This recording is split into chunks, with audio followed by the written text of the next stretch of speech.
Hello and welcome to all of you. My name is Mridul and I am an alumni from NIT Warangal. Today we are going to discuss on the topic called electrical machine, which is a core subject for electrical engineers in GATE. Okay. So this topic, electrical machines, you see the weightage of this subject is more than 10 marks. Okay, it's more than 10 marks. It's 10 plus. If you see the average of this subject for the last 10 years, you will see it's around 10 to 12 marks, which is nothing but you can see it's just 10% of the complete syllabus. Okay, which is very high. And the importance of this subject does not end with the GATE. You see, even if you go for PSU interviews, each and every PSUs, okay, or even the if you go for higher studies, even those in those colleges, if you go for IITs or IIScs, the interviews that are conducted there, everywhere it is expected that an electrical engineer will be good with the basics of electrical machines. Okay, so this is a very important subject, and today we are going to start with the basics of electrical machine. We will understand the agenda of this particular video course is to understand the basics of electrical machine. As we all know that electrical machine course for GATE consists of 4 main topics, which are transformer,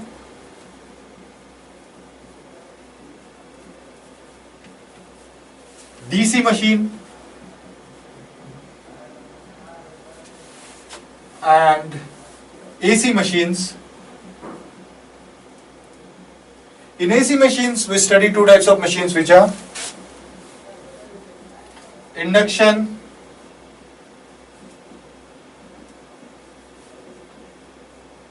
motor, and an induction motor also we study 3-phase as well as single phase, and synchronous machine.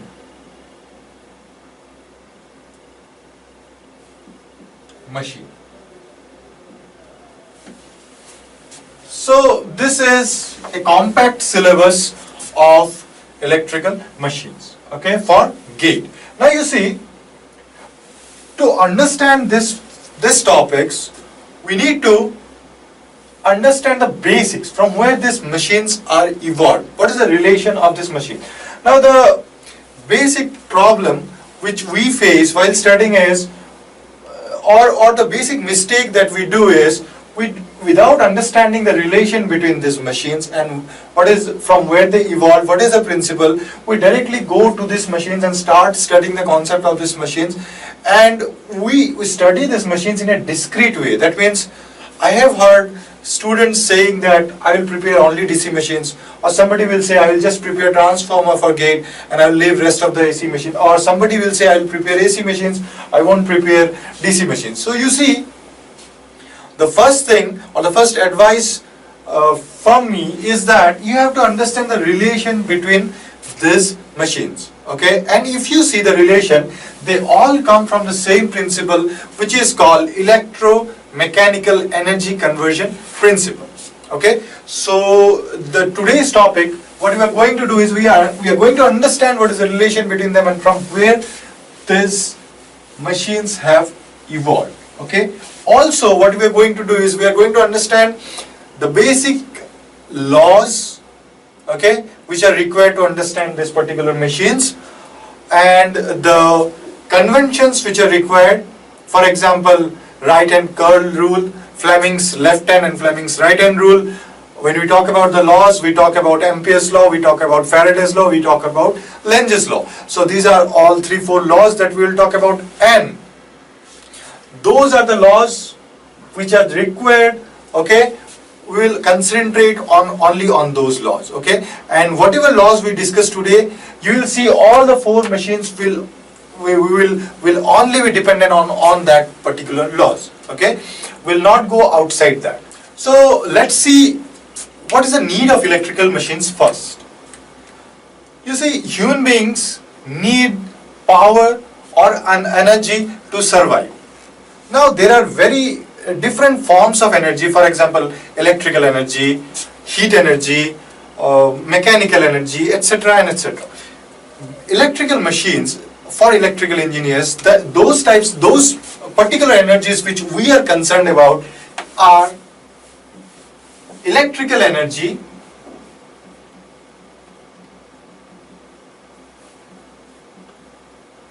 and mechanical energy. These are the two energies that we are going to deal with.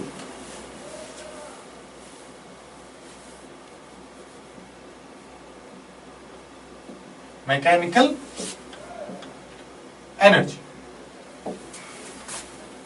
Now what electrical machines does basically is to convert this energy, electrical energy, to mechanical energy, or mechanical energy to electrical energy. Okay.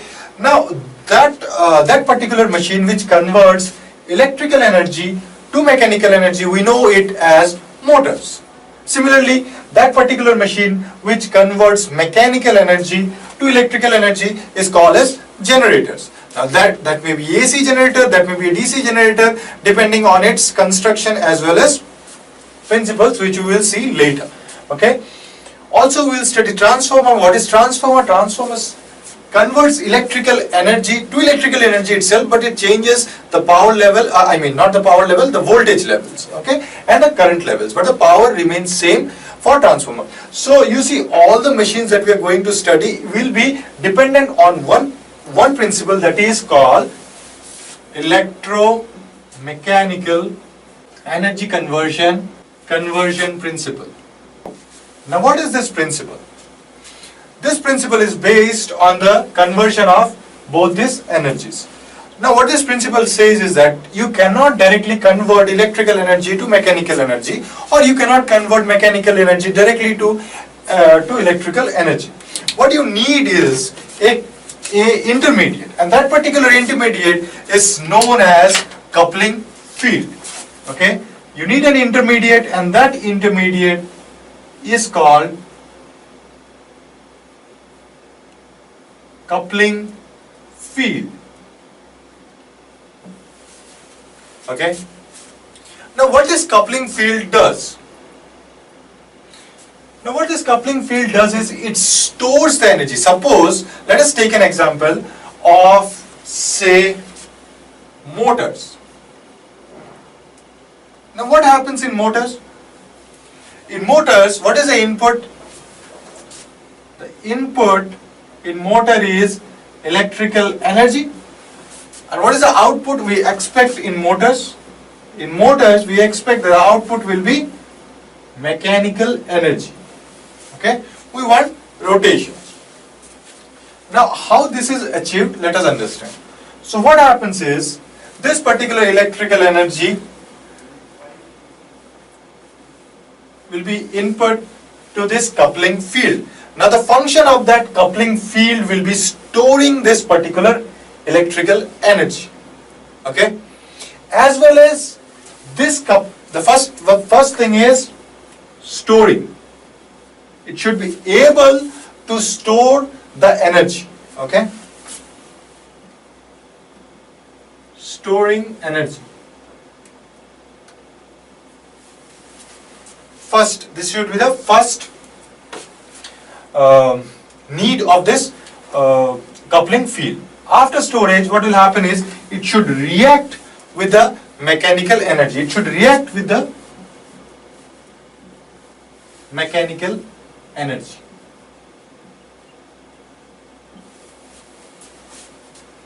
When I say it reacts, it means that the energy which is stored here should be able to drive this particular or convert into mechanical energy. Okay. Now, how this is possible? This can be done by two types. This coupling field can be realized by two things. We know there are two types of energy storage elements in electrical engineering. That is capacitors and inductors. So let us find it again. So what I want to say is this coupling field. Okay. Now let us talk about this coupling field now. So one thing we have understood is whatever is doing, this coupling field is responsible for whatever is happening. This energy conversion thing, complete thing is, whoever is responsible is this coupling field. So let us understand this coupling field. So what I am saying is that this coupling field can be of two types. First type is electric field.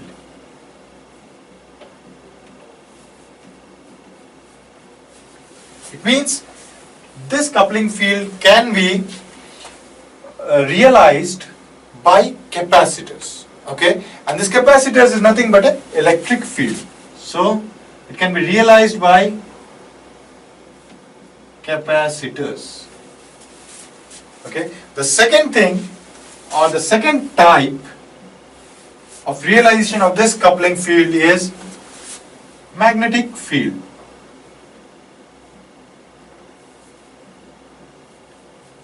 Now there are many ways to create a magnetic field, which we will see later.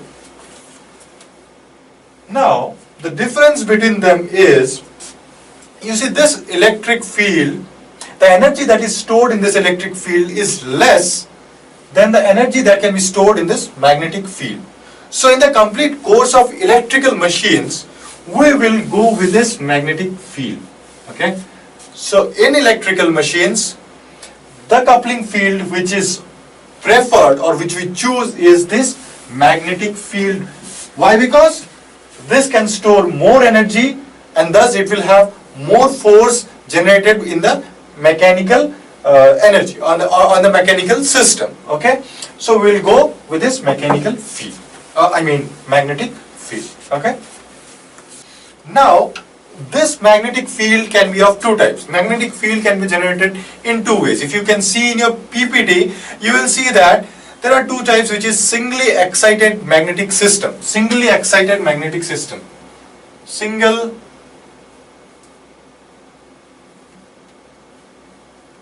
excitation.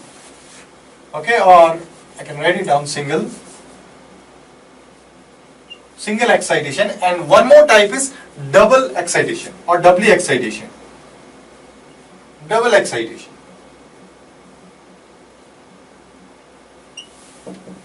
The example of single excitation is, simple example we can take as relay.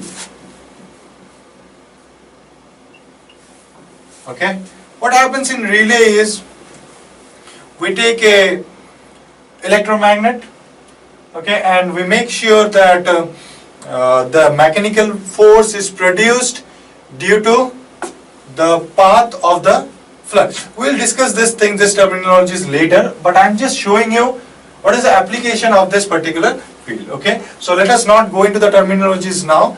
After we discuss the basics of what is a flux and how a field is created, then we will come into this topic and then you will realize how things are happening. So for now, you see, by having a single excitation magnetic system, we have examples of relays or reluctance motor,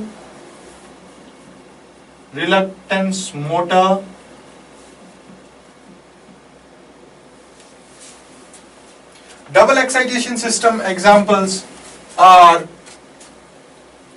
DC motor, DC shunt motor,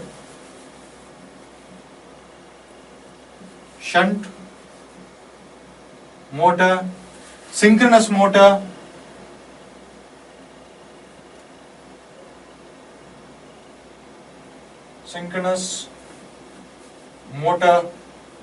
okay. So these are the examples of single excitation and double excitation of magnetic fields or magnetic system. Now, to understand this particular concept, you have to understand how a magnetic field is created, or what is a magnetic system and what is electric system or electric field. You have to understand the difference and the analogy between them. So for that, you have to have the basic understandings of EMT, okay, electromagnetic fields. So whatever concepts are required to understand the electrical machines, we will be discussing it right now, okay. So let us start with that. before that, let us wrap up this particular principle. So what we have learned in this principle is that if I have a electrical system and I want one mechanical output, I need a coupling field. And that coupling field will help me to change my electrical system or electrical energy to mechanical energy or mechanical system. To change into mechanical energy, we can tell. Okay. One more thing is, now if I have a mechanical system, and I want the energy of the mechanical system to change into electrical energy, the same coupling field will be helping me to change this mechanical energy to electrical energy. Okay, so this is what we have learned. Also, you see, we can say, let us take an example, say the energy that is given here, let us take the example of motor where the input is electrical energy. So let us say the electrical input energy is WE here. Okay, the field energy that is stored here, we can write that as WFL. That means the energy which is stored in this field. Okay. Also there will be some losses in this field. There will be some losses in this system also. There will be some losses in this system also. And ultimately we will have an output which is mechanical output. Okay. So by this principle what we can say is WE is equal to WFL plus WM plus all the losses. Okay. Now this is for motors. This is for motors. Similarly, for generators, the input will be mechanical force or mechanical torque or mechanical energy. So what we can do is, we can just, for generators, what we will do, we will interchange the position.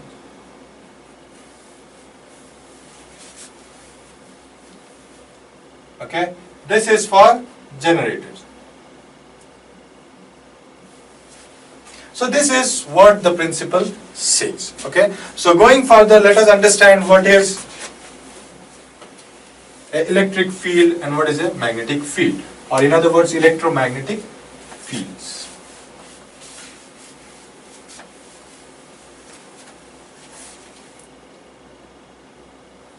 Okay, so to understand the basic laws, we have to have a little bit knowledge of EMT, which I am saying again and again. So the first topic let us take is electric charge. Electric charge. Now what is electric charge? We have heard this particular word or this particular term, electric charge, from say class 5 or 6 or 7. Okay, we have heard about this topic. We know we have heard about atoms. Okay, and we know that atoms are made of different types of particles. Out of that, we know that atoms mainly consist of electrons, protons and neutrons. Out of that, we know that electrons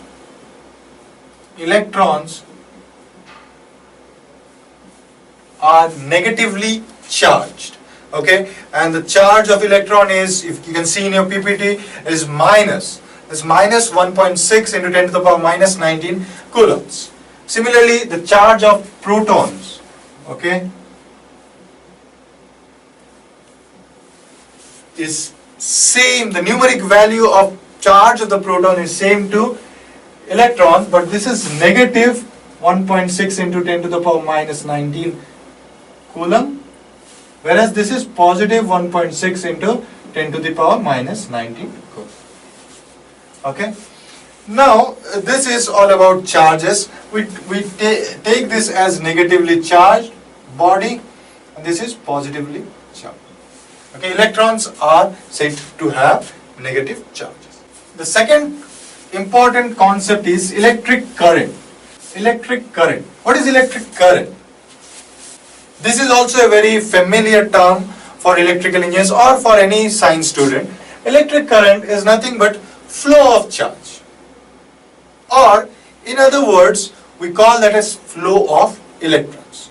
We know that protons cannot flow because they are situated in the atom, in the nucleus of the atom, whereas the electrons revolve around the atoms and in the orbits, and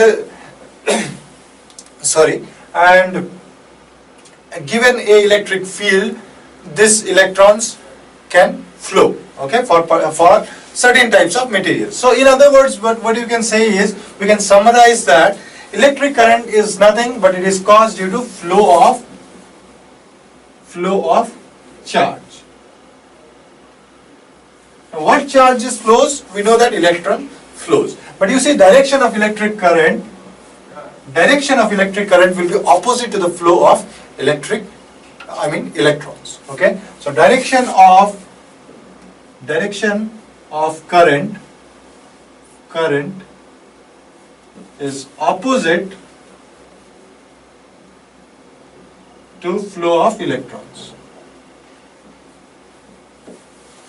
I know most of you all, or I hope all of you knows this, but even though I'm just going through this basic topics, okay? The second topic is, or the third topic, which is important, is to understand what is electric field, okay? Now let us say the electric field for point charge, okay? Electric fields of, say, point charge.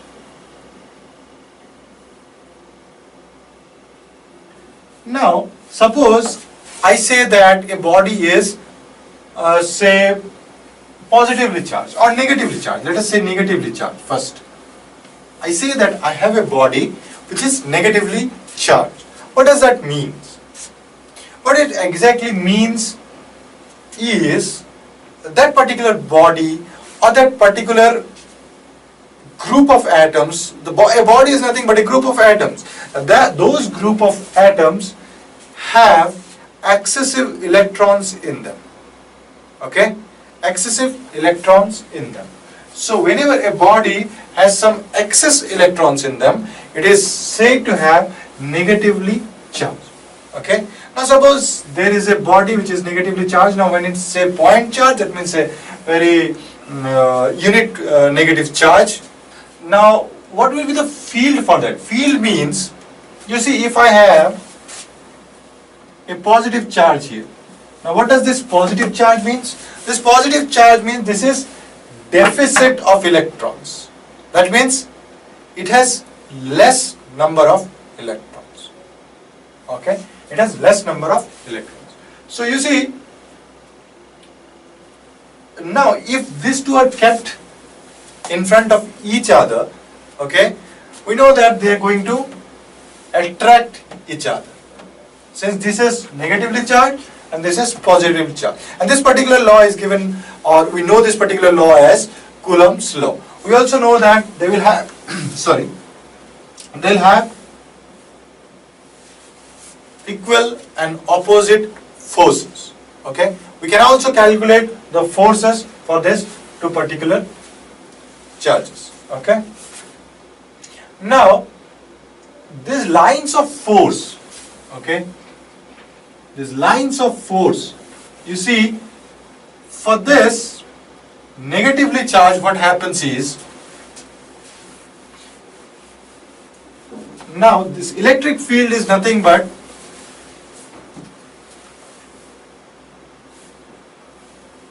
there will be force, lines of force coming out from this particular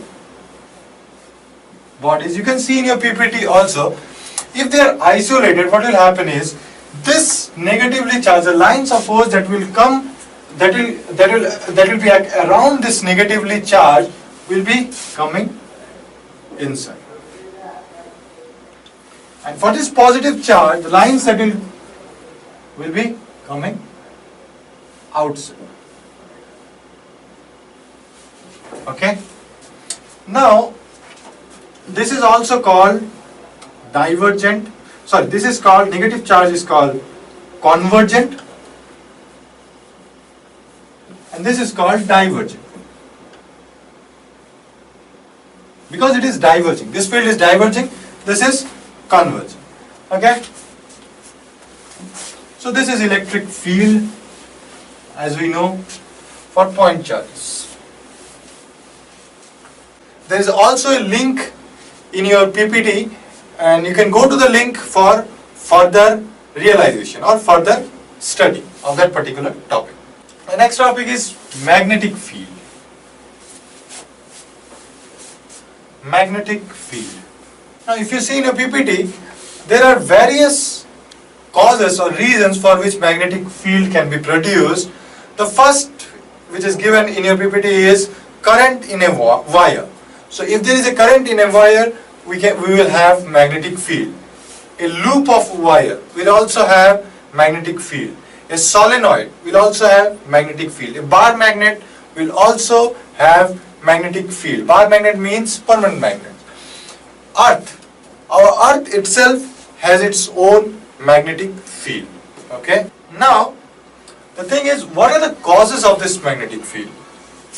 The causes, the primary cause of this magnetic field, if we want to create a magnetic field, we will say that first cause is due to moving electric charges. You can see it in your PPT. Moving electric charge. So moving electric charge will give rise to magnetic field. Okay. Now, once a magnetic field is created, this magnetic field lines will be closed lines. Okay, and once this field is created, we will have two poles, which is called North Pole and South Pole. We cannot have isolated poles as we can have isolated charges as in electric field. We can have isolated positive charge, we can have isolated negative charge, which we have seen the example, but whenever we talk about magnetic field, we will have North Pole and South Pole together. That means a monopole cannot exist. Now let us talk about the Earth's magnetic field. Okay, all of you have seen the Earth's magnetic field. The photo, you can see that there is a picture of the Earth's magnetic field in a PPT. And as we all know that there is a magnetic field of Earth, but how come Earth has a magnetic field? What is the reason behind that? The reason behind that is, we know that, so this is the axis of rotation of our Earth, which is tilted, and we know that the Earth rotates around its own axis and it revolves around the Sun. So what happens when it rotates around its own axis? Okay, it's rotating around its own axis. Due to that, some swirling phenomena occurs. Okay, swirling phenomena, it says swirling whirlpool phenomena. It means you have seen this example of say current. Okay, or you say you take a bucket of water, you put your hand inside and you try to rotate it and you leave it, you will see there will be a whirlpool which will be created in that bucket. Similarly, in that Earth, there are molten irons here, molten irons in this Earth crust, and whenever this Earth is rotating itself, this molten irons are a whirlpool or a molten iron whirlpool is created in these two places. Okay, due to this rotation. And what happens due to that is that electric current is generated. Okay, here electric current will be generated, and due to that electric current, what will happen is we'll have some fields which is generated, magnetic field is generated, and ultimately due to this magnetic field and due to this whirlpool motion, electric current, everything will give rise to two poles which we know as North Pole and South Pole. Okay, that is what we can say. So this is the reason why we have North Pole and South Pole in our Earth. Now the properties of this magnetic lines. The properties is they form complete closed loop. Let us take an example of a bar magnet. Okay, a bar magnet is something like that. There will be a bar here One side of the bar will be north pole, the other side will be a south pole. Now they form complete closed loop. Okay, that means if a magnetic line or magnetic field starts from, say, this particular point, it will form closed loop. Okay? This is how this loops is going to be closed. Okay?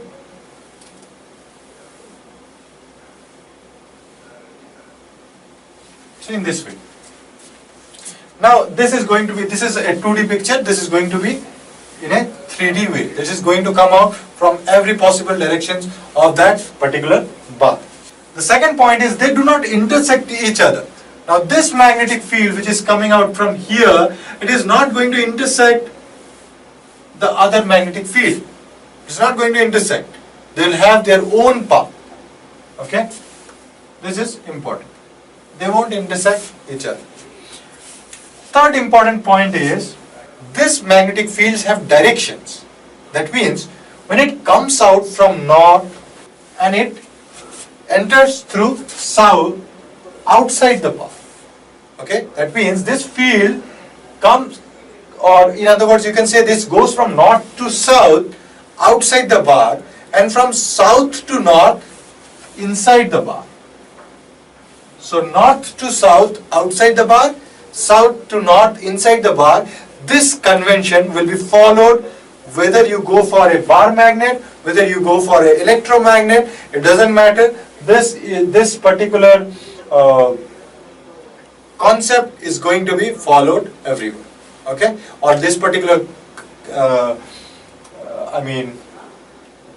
rule, or we may say this is a convention. We'll always follow this convention that magnetic lines will flow from north to south outside the bar. Okay, if we have a electromagnet, for example, you may take the example of DC machine. Most of the time I find students confusing how the lines flow in DC machine. Suppose I have a DC machine in this way and I say this is north pole and south pole, and lines flow from this north pole to south pole in this direction. What happens is this is an electromagnet which is caused by some, say, conductors are there. I can color the conductors with some. So these are my conductors, or say electromagnet. I've created this electromagnet. So what happens is, you see, this is a core, this blue, this is my core. Okay. Now what I have said is that electric fields will flow from north to south outside the bar. Now see, this is my bar. This is my bar. So it will flow from north to south outside the bar, say from north to south outside the bar, and from south to north inside the bar. And this is also called the flux lines. Okay? So this is how the magnetic lines or magnetic field is present in a DC machine. Okay? So this is important. The direction is very, very important. Now the fourth point is they behave as elastic. This is also a very, very important point. That means you can take the example of a rubber band. If you have a rubber band in your hand, okay, between these two fingers, and if you try to press it, what it will do is those rubber bands will try to push you back, okay, to its normal position. So in that particular way, suppose let us take let us take a path. Say I have a north pole and south pole and they are flowing through this path, but suppose the path, this is a normal path.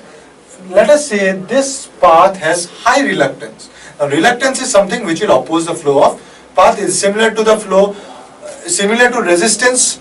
how resistance opposes the flow of current, similarly reluctance will oppose this flow of magnetic field. Okay, or we say flux, flow of the flux. So this was the normal, this was the normal path. Now suppose there is some other path which is making it flow through this, because this path has lower reluctance. So lower reluctance. Now what will happen is, what it will try is, it will try to come down to this particular position. And from this principle, we have derived a motor which is called reluctance motor. What it happens is, we have used this particular theory, okay, to derive an electrical reluctance motor, which is, suppose we have an electromagnet, and from that electromagnet, let us say this is an electromagnet. We have created, due to electromagnet, say we have created a north pole and south pole here. Now suppose I have blades positioned, let us draw it in a proper way. Say this is my blade.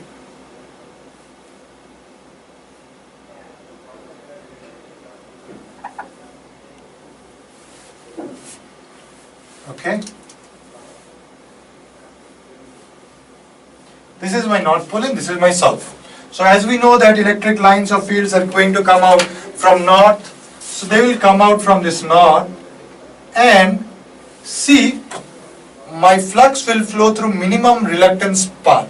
And it is similar to how current flows through minimum resistance path. So you see, air has more reluctance, whereas this particular iron, and say this particular rod is made of iron. Now iron definitely will have less reluctance. Okay, so what this flux will try to do is, this flux from here, it will try to go through the minimum reluctance path. That means through this path, right? It will try to go through this path.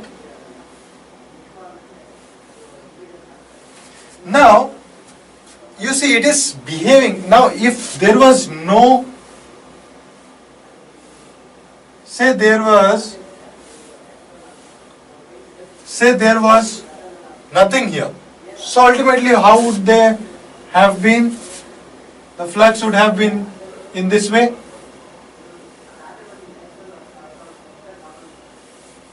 They would have flowed in this way, this particular path. So what this particular flux will do is, they will try to come back to this normal position. Okay, so a force will be experienced on this particular say bar or this particular iron piece, okay, in this way, and this will experience a force in this way, and they will rotate. Okay, once we have a motion, it is going to rotate. So this particular, by applying this particular concept, this reluctance motor is derived. Okay, so this is the third or fourth property of the magnetic field, which is they behave as elastic. Okay, and the fifth property is also similar to this, or it is derived from the same thing, which is they try to flow through the minimum reluctance path. So these are the five properties. So these are the five properties of magnetic lines of force, which is very, very important for us to understand. The next terms which I would discuss is MMF. If you see in your PPT, the terms are MMF, magnetic flux, and reluctance. Okay, so first of all, let us see what is MMF. Now MMF means magnetomotive force. Now what is this force? It is the property of certain substance or it's a phenomena, you can say, that gives rise to magnetic field. Or in other words, due to this magnetomotive force, this magnetic field is generated. Now we have seen that in electric, that means in electric field, we know that current flows due to EMF or electromotive force. Similarly, we can relate this analogy here. That means MMF can be written as F. This, due to this, we have flux field of line, and it is given by number of turns of a coil. If it is generated in a coil, number of turns of a coil into the current flowing through the coil. It is also called M into I. Okay, so the unit of this is ampere turns. Also, we can write this as flux into reluctance. This is reluctance. We can denote the reluctance as S, okay, so that we do not confuse with the resistance R. So what I am saying is, we can denote the reluctance as S. So F is phi into S. Okay. So this is all about MMF. The next topic is magnetic flux. Okay.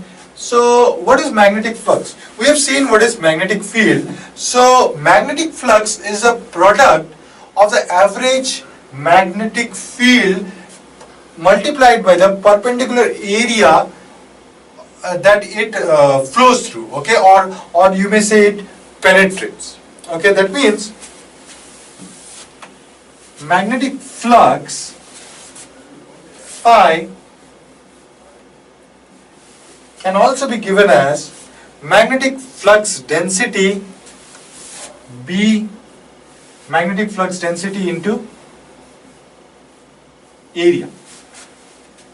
Okay, or in other words, if you want to have physical realization of what is flux, flux is nothing but, suppose we have an area and this is the number of magnetic fields, field line of force, okay, and this, suppose the area of this is A and this is perpendicular to this field, so I can say this is B into A.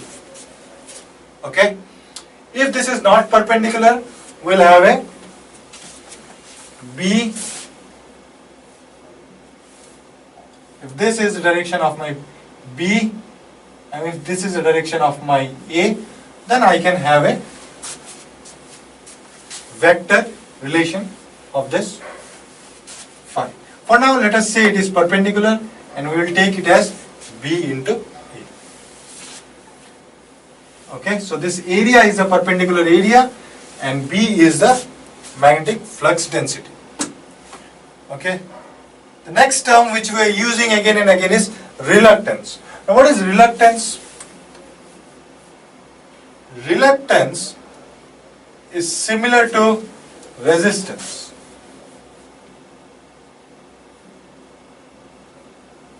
Reluctance is similar to resistance. What happens to resistance in electric circuit? In electric circuit, resistance R, it is the property by which it resists the flow of electric current. Similarly, reluctance S is called the property of a material to to resist the flow of this flux, magnetic flux. Okay, so you see R is given by, we know R is, resistance is given by rho into L by area A. Similarly, S is given by L by mu into A, where mu is the permittivity of that material, okay, which can be calculated. Now there is one more difference between, there is a very, very important difference between reluctance and resistance. Okay? This is very, very important. That is, in resistance, energy is dissipated. Energy dissipates. Okay? Whereas, what happens in reluctance? In reluctance, the energy is stored. Energy is stored. And here, electrical energy is dissipated. Since it's an electrical circuit, so electrical energy, you can mention it. Electrical energy will be dissipated. Here, magnetic energy is stored. Magnetic energy is stored. Okay, this is important. Let us understand the next topic, or we have seen the analogy between electric field and magnetic field. So, let us see the analogy between the electric field and magnetic field now. Electric circuit will be given by, this is my EMF, say, okay, and I have a resistance here. So current will be flowing, this is my EMF, and EMF I can give it by I into R. Similarly, if I have a magnetic circuit, so magnetic circuit can be represented by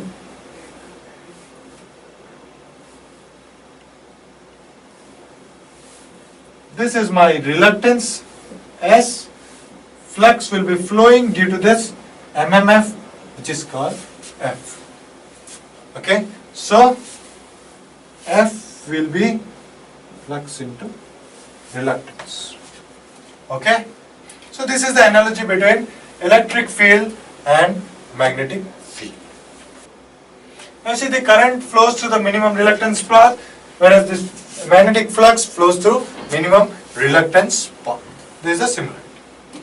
Now we are done with the basic terminologies of electric as well as magnetic fields. Now what? Now what is there else to understand for electrical machines? Okay. The next important thing is to understand the relation between electric field and magnetic field. Okay. You see, it was a breakthrough in 1819th century. Okay. Before 1800th century or the starting of 1800th century, it was believed that the electric field and magnetic field, there is no relation between them. And it was a very strong belief. Okay. Now there was a scientist called Hans Ørsted. Okay, and he gave a statement. He said that no, there is a relationship between electric field and magnetic field. And you see, due to that, all the laws that we see, all the Faraday's law, Ampere's law, Biot-Savart's law, whatever law you take and whatever this complete advance of our technologies, whatever we are having today, is because of this breakthrough relationship. And this relationship says that, okay, the first relationship. So what I am saying is that we will try to derive what is the relationship between current and magnetic field. Current and magnetic field. So the first relationship was given by Hans Ørsted. What did he say? First relationship. He said that a steady current produces a steady magnetic field. A steady current produces a steady magnetic field. Okay. Now let us understand that this is a breakthrough. Okay. So let us visualize also. Now for this particular statement,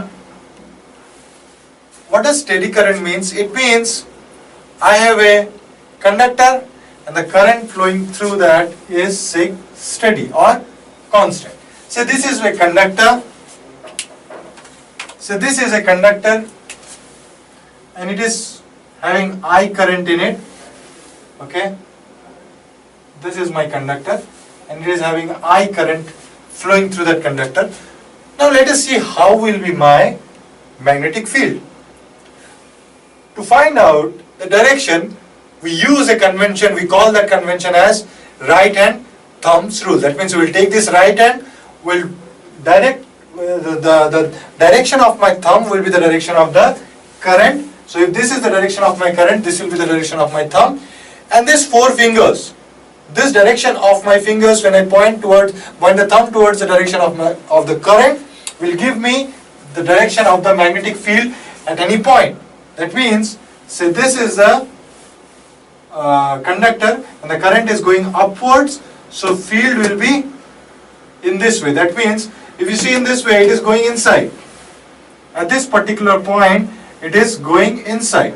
We can denote it by cross. Similarly, at this particular point, it is coming out. That means we can give it by a dot. Or in other words, we see this is the direction. Okay? This is the direction. So, we can also see it in other view. That means, there can be other view also. Suppose say, the current is coming out. Say the current is in this direction. It is coming out towards you. Okay? So if it is coming out towards you, that means my thumb is directed towards you. So I can say that my field will be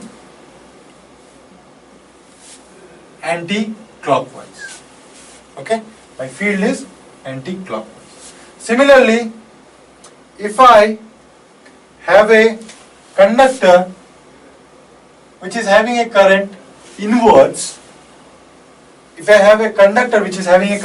that means my thumb is now towards the direction of the board. So if that is the case, then the direction of my field will be clockwise. So this particular convention is called right hand curls convention or right hand thumb's rule. Okay, you can refer it in your PPT. Now, this is the convention for this particular statement. On this particular statement, we have a law also. We call that law as Ampere's law. Okay, you see what that law does is, suppose we need to calculate the strength of this particular field. Okay, now strengths of field can be calculated, or strengths of field can be denoted in two ways. That is, first is by H or by B. Okay, what is H? H is denoted for magnetic field intensity.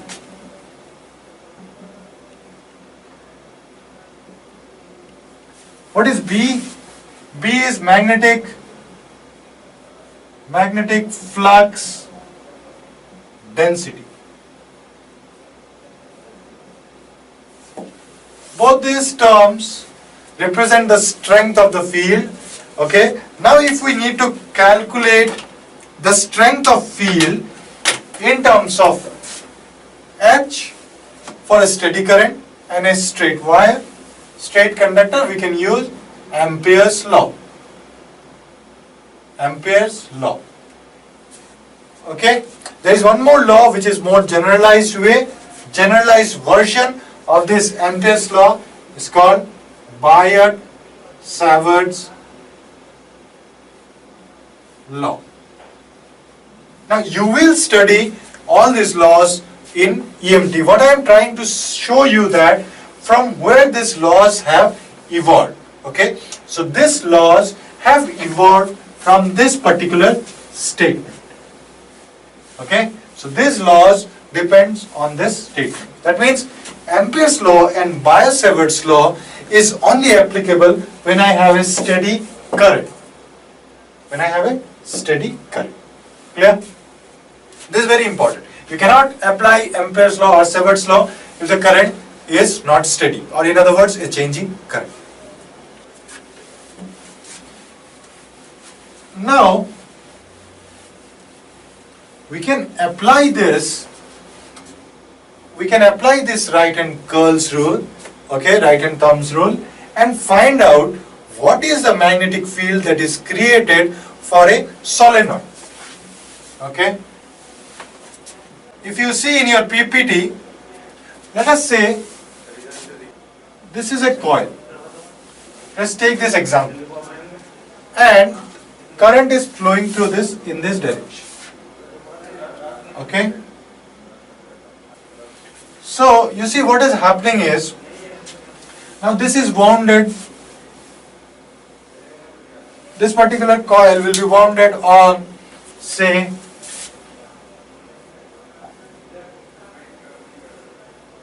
in this direction.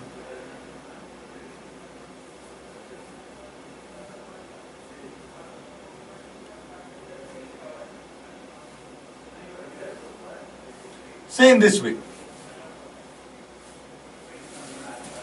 Okay? Now what will happen? So this is what the actual situation, and this is, I am showing the direction of currents in that particular coil. So this is the actual direction.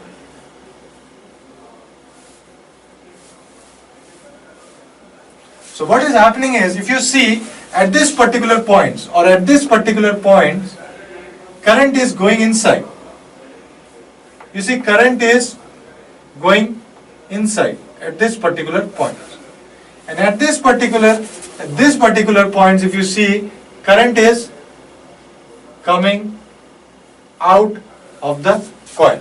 So you see, current is coming out of the coil here. Here current is going inside. So this is what is happening. Now that means I can say that if there is a bar here, if there is a bar, this bar is nothing but this particular bar. So what is happening around this bar is, I am having dot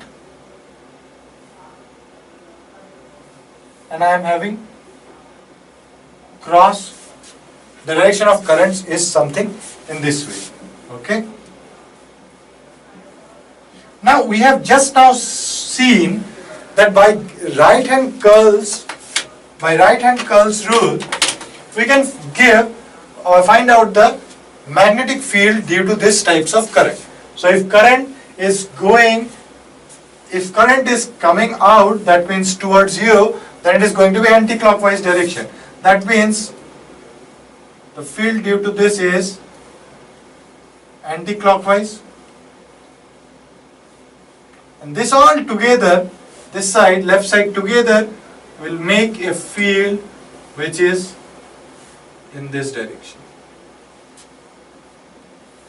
Okay? Similarly, this side, this right side, will make a field clockwise. That means this will be, say, clockwise. So this side is, say, clockwise. Okay?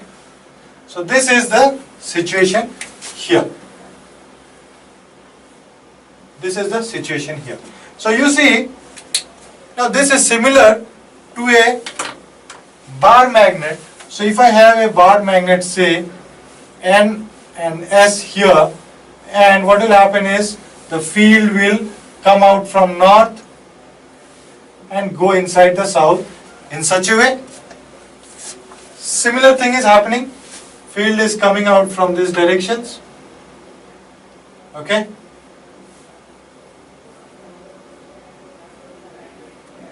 This is anti-clockwise, so fields are coming out in these directions. It is going inside in these directions. Here it is clockwise, so it is coming out from this and it is going inside through this. So I can say that this particular point is nothing but my north pole, and this particular point is nothing but my south pole. So this is how a solenoid or a coil or an electromagnet, whatever you say, due to this current carrying coils, okay, we will have north poles and south poles. This is how and this is why they are created. So again I will repeat the statement which you have understood here is that the first statement is a steady state or a steady current produces steady magnetic field. Okay? Now let us see what else can be said between magnetic field and current. So after Hans Ørsted in 1819 he gave this statement. Then many scientists started experimenting on this particular statement. Okay, there is one more scientist whose name is Faraday. What he started experiment was whether the reverse is true or not. So the reverse is, if I have a steady magnetic field, can it produce steady current? Yes or no? A steady magnetic field can produce steady current or not? And he did this experiment. He went up to do this experiment rigorously for days and days, okay, but he was not successful. Okay, what he found out ultimately that a steady magnetic field cannot produce steady current. Cannot. Okay, but eventually one day, accidentally what happened is he discovered something. What he discovered is, due to sudden changes of this field, that means when he switched on or switched off this particular electromagnet, what happens? There was a change in field, and due to that change in field, there was an emitter connected across a circuit where he was trying to see whether the current is flowing or not. What he saw is, whenever there was a sudden change in this magnetic field, there was current. And ultimately he came to experiment, he came to some conclusion, and he did the experiment in a better way, and ultimately he gave a relation, okay, and you can see that relation in your PPT, that says that a steady magnetic field can produce current when the conductor is moving in that magnetic field. Okay, or in other words, that conductor is cutting the fluxes. Okay, or flux cutting action takes place. Okay, similarly, if I have a steady current, then what will happen? If I need to, or in other words, if I have a change in magnetic field, then I can produce a steady current here. So there are two states. First of all, I can write that a steady magnetic field shall produce current in a moving conductor. That means if I have a steady magnetic field, and I have a moving conductor,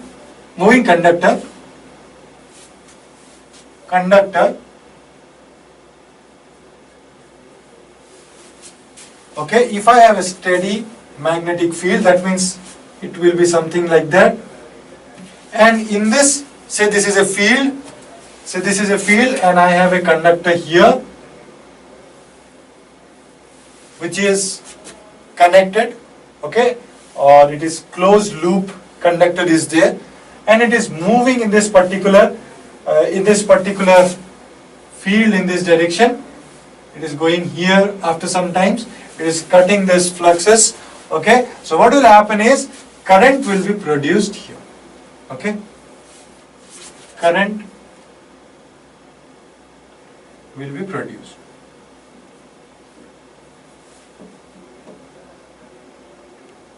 So this is what he has seen or experimented. What he did is, he had a loop, a conductor loop, and there he connected an ammeter, and in that ammeter there was deflection whenever he was cutting this or moving this conductor in a particular steady magnetic field. Similarly,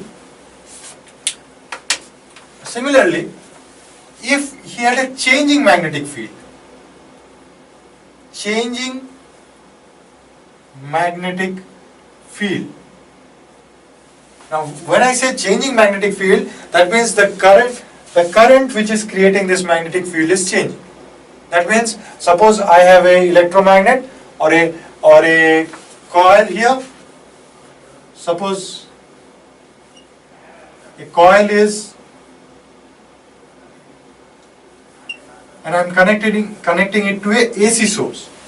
Now AC source, the current in the AC source will be alternating, due to which the magnetic field which will be created in that solenoid or electromagnet will be changing with respect to time. Now if I have this type of field, okay, and if this type of field links with a conductor, if it links with a conductor loop, see, there is no loop, you cannot see the current.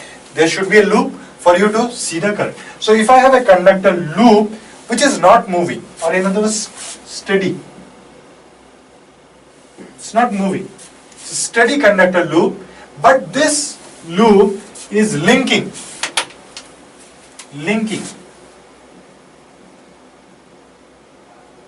Linking means this field is passing, or this flux is passing through this conductor.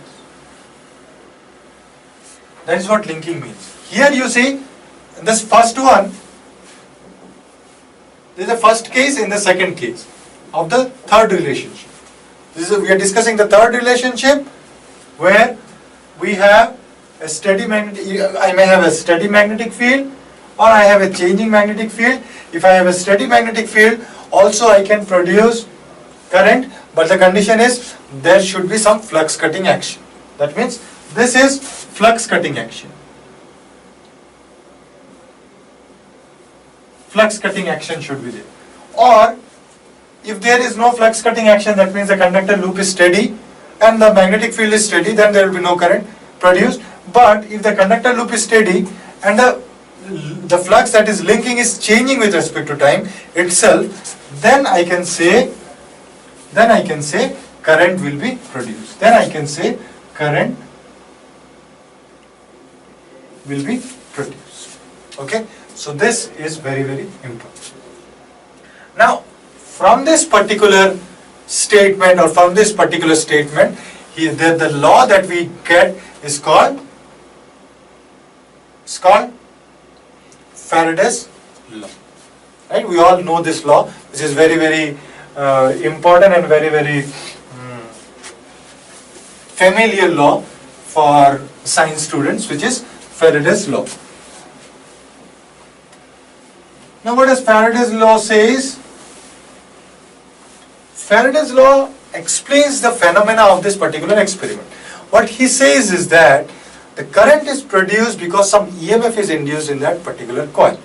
And he says he will give the relation between the EMF which is induced and the reason why that is induced. So he is saying that EMF will be induced whenever there will be flux cutting action or flux linking in such a way that flux is changing itself. Or in other words, we can say that EMF is induced in a coil, and that EMF is nothing but the rate of change of flux, and say there are number of turns, n turns in the coil, so we'll have number of turns n also. Okay, So that means I'm saying that if I have a coil in this way, and if there is n turns in it, okay, and this particular coil, okay, is linking some flux phi, which is changing with respect to time, which is given by this d phi by dt, then some EMF is induced in this particular coil, and this particular, suppose this is A, this is B, so this EAB, this EMF induced EAB can be given by this particular expression, and this is called Faraday's law. Now you see, there is one more thing here. This is giving us the magnitude. Okay, this Faraday's gives us the magnitude. It does not give us the direction. There is one more law which is called Lenge's law. Now Lenge's law gives us the direction. But Lenge's law is actually, Faraday's used this Lenge's law. Lenge's law is a very generalized law. It's not that Lenge's law is given this for this particular electrical concept. Lenge's law is a generalized law, and Faraday's used this law in explaining his law. And what Lenge's law says is that the effect will be opposing the cause. Okay, so here the effect is nothing but that EMF which is induced, and the cause is the change of flux. Okay, flux linkage. So that means I'll have a minus sign here. Okay, that means it is opposing to the change of the flux. Okay, so this complete together, I can say this as Faraday's and Lenge's law. Okay, so now suppose if a particular situation is given, okay, if a particular situation is given, then how to find out the direction of the EMF which is induced. Okay, so you see, by using that Faraday's law, this particular law, we can define a convention which is called Fleming's right, you can see in your PPT also, right hand convention. Fleming's right hand convention. Now we use this convention to find out the EMF which is induced in a particular coil, which is having either flux cutting action or which is having a linking a flux which is changing with respect to time. Now to find that EMF, let us take an example. Suppose I have a north pole here and I have a south pole here. Okay, and this is the direction of my field. As we all know, that fields will flow from north to south outside the bar. Now at this particular point, suppose I have a conductor. And this conductor is moving in this direction.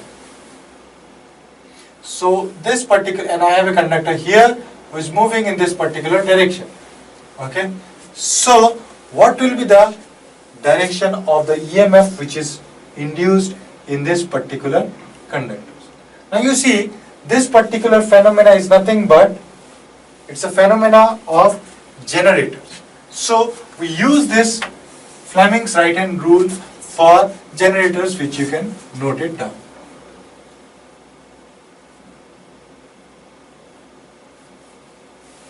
Generators. Okay, that means we need to find out the EMF which is generated or which is induced in this particular conductor. You see, Fleming's right hand convention, you can see in your PPT also, that we will use this forefinger. Okay, this forefinger will use this thumb, and we will use this second finger, and the positions will be in this particular way. If you can see, it will be in right angle with respect to each other. Second finger. Now this forefinger, the direction of my forefinger will be the direction of my field. Field from north to south. Okay, field from north to south. The thumb is going to give or going to represent the direction of the force. Direction of force or torque, you can say. Direction of torque or force.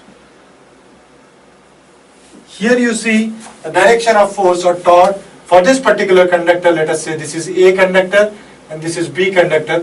For A conductor, the direction is upward. The field is this side. So if you place the thumb along the force and the forefinger along the field, so you will get the direction automatically, which is, we can see it is inwards. So we can say, or we can denote it by giving the direction of the EMF which is induced here by cross. So second finger gives us the direction of induced EMF. Okay. Similarly, in this particular case, I'll use the right hand and my field is in this direction. My conductor is moving in this direction. So my EMF will be outwards, which is nothing but dot. Okay. So this is my Fleming's right hand convention. Okay. This is very important. This particular convention is very, very important when we will be studying DC machines. So you see, this is the concept which I was saying, that from this particular statement we can, or in other words, from this particular statement, DC machines have been evolved. Okay, DC machines was evolved. Or not only DC machines, what I mean to say was generator was evolved. Whether it is DC or AC doesn't matter. The concept of generator was evolved from this particular statement. Okay? Concepts of generators was evolved. It may be DC or AC. Now, from the Faraday's law, we can also define one more property of a coil, which is called inductance. Okay, so inductance is a property of electrical conductor. You can see in your PPT, it opposes the change in the current. Okay, the change in the current. So if I have a coil with some N turns, if I have a coil again, say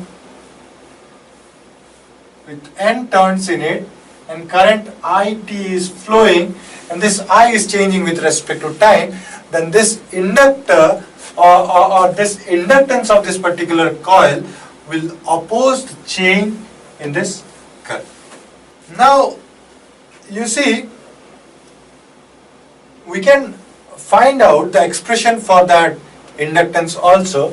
So we can say that, or it is said that EMF which is induced is proportional to the rate of change of current also. Okay? This is the same EMF which we say that EMF is equal to N d phi by dt. See, here I am just taking the magnitude, so I am not, so this is just the magnitude which I am bothered about. The negative sign I have not considered here. Also you see, this E I have said is proportional to di by dt, and inductance of that particular coil is nothing but the proportionally constant. Okay, proportionally constant for this particular expression is inductance. So inductance is given by L. Okay, now I can equate both of them. Okay, and by equating and integrating both of them, what I can say is E is equal to Li, okay, is equal to, after integration I am getting this, Li is equal to N into phi. Okay, Li is equal to n into phi. That means I'm equalizing this two and then integrating. After that I can say L is equal to n into phi by I. And what is phi? Phi, I know it is nothing but mmf by, so I can say that L is equal to n by I into phi, and phi is nothing but mmf by reluctance. mmf is nothing but n into I again. Okay, and reluctance, what is reluctance? If you remember, reluctance I can say let us say this is S, so it becomes, this I will get cancelled, so it will be n square by reluctance. Okay, and we know what is reluctance, expression of reluctance. We can also, instead of putting S here, we can put the expression of reluctance also. The expression of reluctance we know is L into mu into E.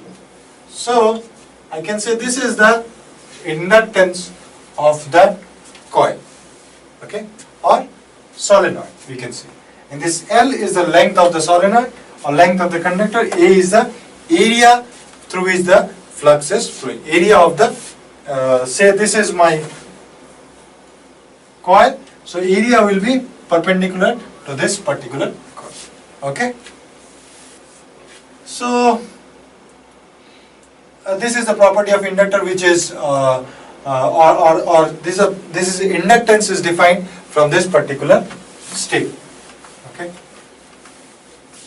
There is one more last statement which we can also derive from the relationship of current and magnetic field, and that particular statement is, what if we have a magnetic field as well as a current carrying conductor?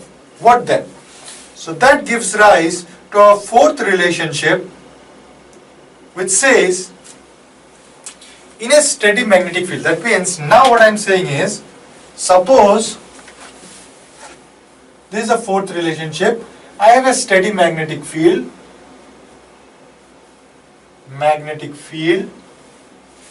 and I have a current carrying conductor. Current carrying conductor. Now what will happen? Earlier what was happening is, if I am giving steady current, I am getting steady magnetic field. If I am giving steady magnetic field and I am changing or I am moving my conductor, EMF is induced or current is flowing. If I am having a changing magnetic field and my conductor is steady, then also EMF will be induced. Here what I am saying is, I have a steady magnetic field and my conductor is moving in that particular, I have a steady magnetic field and my conductor is in that magnetic field and it is carrying current also. Then what? Then what will happen is, this particular conductor, if it is present in this particular magnetic field, then what will happen? It will experience a force. Okay? It will experience a force, and that force can be given by Lorentz force. Okay, that force can be given by, that is called as Lorentz force. Now you see the expression for Lorentz force.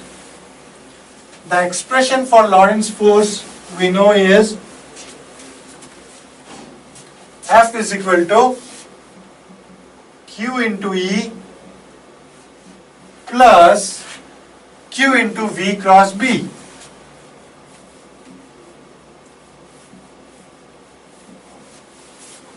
Okay. Now this particular expression is true if I have a coupling field which has both electric field as well as magnetic field. Now this force will be generated for electric field, electric coupling field, or you can say. and this force will be generated for magnetic coupling field. Okay?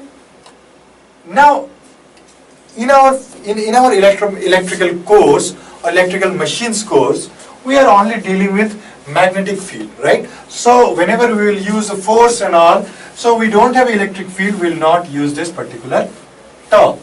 So for us, the force is Q into V cross B.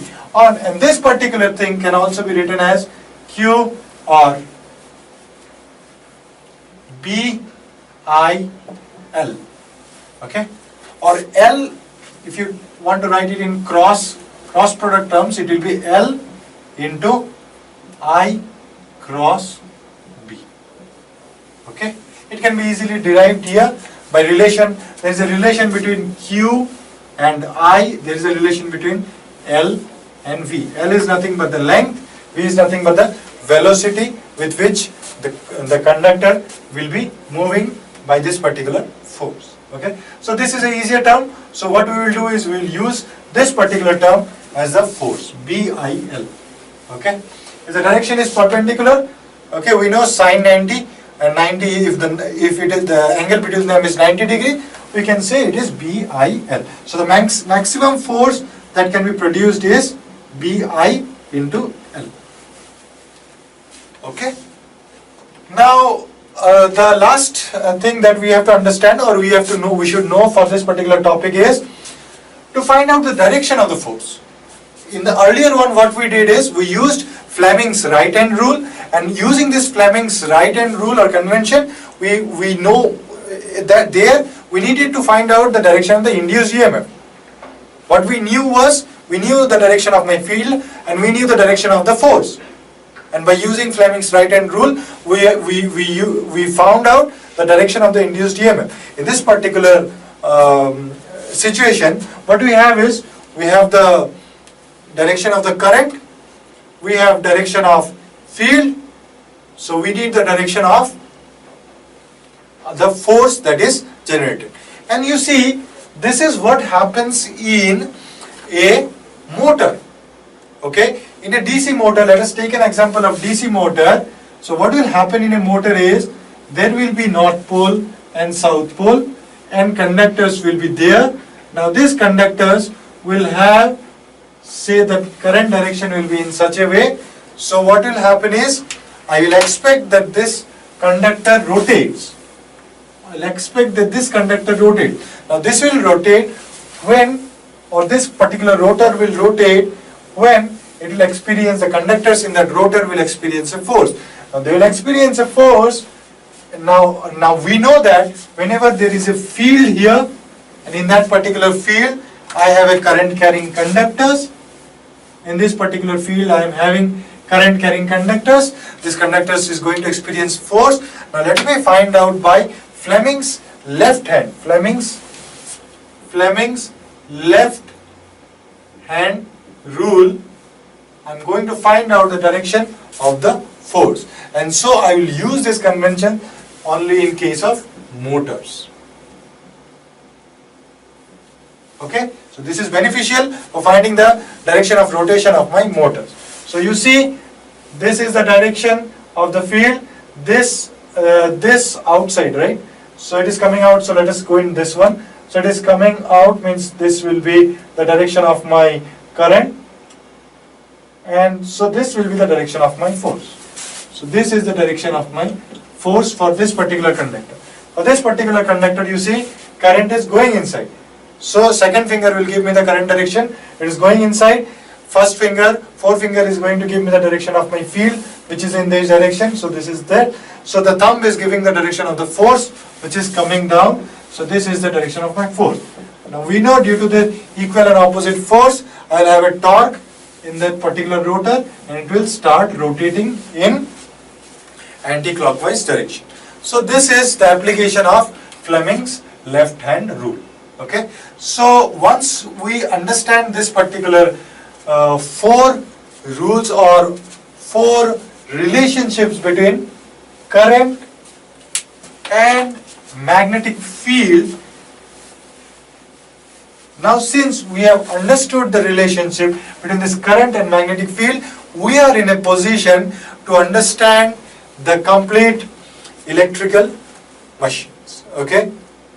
So we are done with the rules and conventions which are required to understand the machines, all the electrical machines.